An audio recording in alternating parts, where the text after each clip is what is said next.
Mayor Eric Adams set to announce a new program to house some of the thousands of migrants that continue to arrive in our city. Fox 5's Morgan Mckay is here with the exclusive details on this. Morgan, you need a solution to this because this problem just keeps on growing.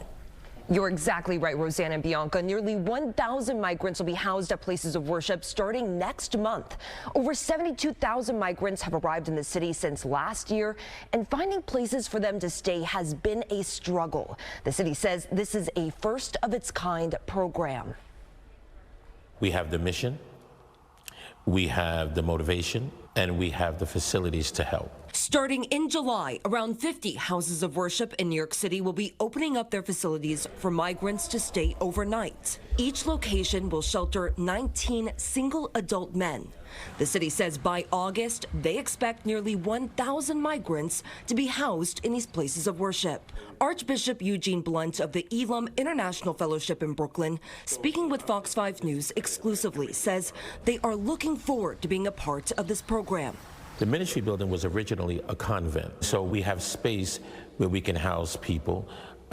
We have space where people can gather in public space. It's the first for the city. It's the first for us. Pastor Guilford Monrose, who leads a faith-based agency within the Adams administration, says this idea started when the city launched a shelter program called Love Thy Neighbor, which has connected 80 houses of worship with a local shelter or migrant center. These faith-based centers have helped provide food, clothing, and more. And then we thought that we should go further by having space. That's when Monrose sent out a call asking houses of worship if they had facilities that could be turned into either daytime centers for migrants or fit overnight beds. I think these faith centers will give not only a place to sleep at night, but a source of strength, comfort, and hope to be able to acclimate to society. The city will be spending around $85 a night per migrant to stay at one of these houses of worship.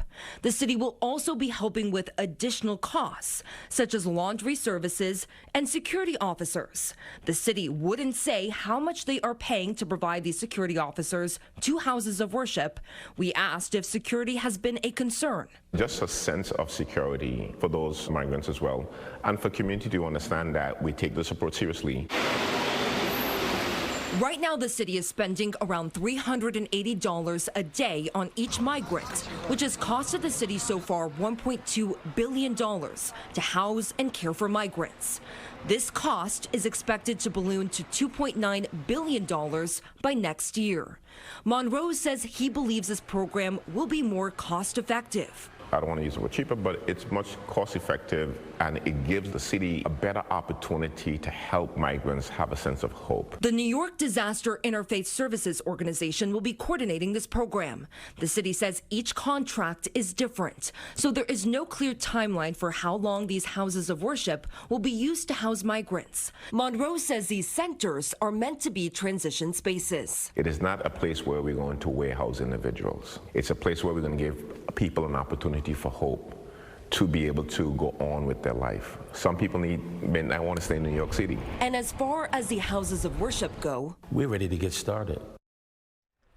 Now, this space at houses of worship will only be for migrants, not homeless New Yorkers. The mayor also sent us a statement that says this program will not only house migrants, it will also help them connect to local communities. Rosanna, Bianca. So these houses of worship will get paid, obviously, per person that they have there? Exactly. Now, they're saying about each migrant will cost around altogether $125, including laundry services and security officers.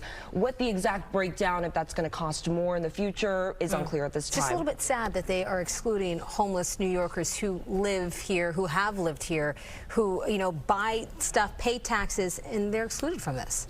Now, that's one of the questions that I asked, and they said there are these short-term respite centers for homeless New Yorkers. They didn't go into much detail, though, but that's been one of the concerns brought up by critics, that there aren't enough room for homeless New Yorkers, that they've been turned away from some of these shelters. And they just keep coming. Busloads. All right. Thank you so much for that.